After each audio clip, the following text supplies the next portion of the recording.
When you think of Canada, what comes into your head? Is it our beautiful countryside? Is it our very polite reputation? Is it the free healthcare? I asked one of my peers to get his opinion. What's your name? Jeremy Bedard. Okay.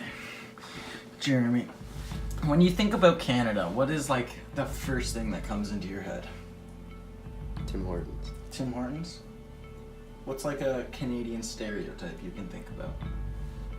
We're very polite. Tim Hortons and our reputation of being nice were the first things to pop into his head, as it would be for most Canadians.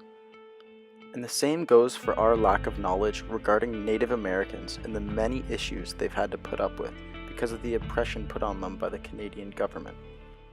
My friends seemed pretty surprised to hear this.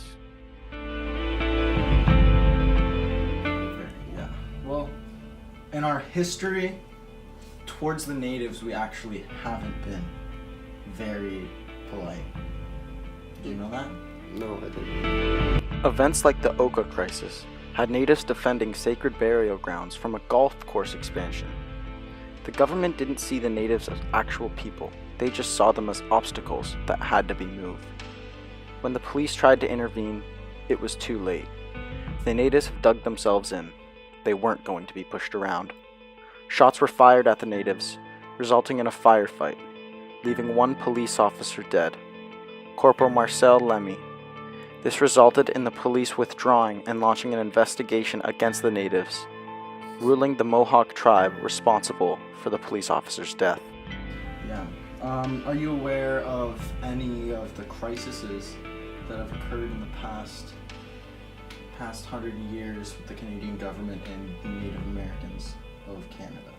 A little bit, but not much. Again, this lack of knowledge plagues the citizens of Canada. We must be aware of what our government has done to these people. Events like the Ipperwash crisis had natives defending land that the government had borrowed during World War II and refused to give back. This resulted in a peaceful protest by the natives. They made refuge on the land and barricaded the authorities out. On September 6, 1995, an altercation broke out between the natives and the police, resulting in the police shooting and killing native teen Dudley George. The police had been told the natives were armed with AK-47s and mini Rugers, when in reality, they only had a couple rocks and baseball bats. This false information led to Dudley being killed in cold blood. On top of that, the police did not find themselves responsible. It wasn't until years later the OPP reopened the case and ordered Officer Ken Dean to resign for breaching the provincial policing code of conduct by killing an unarmed protester.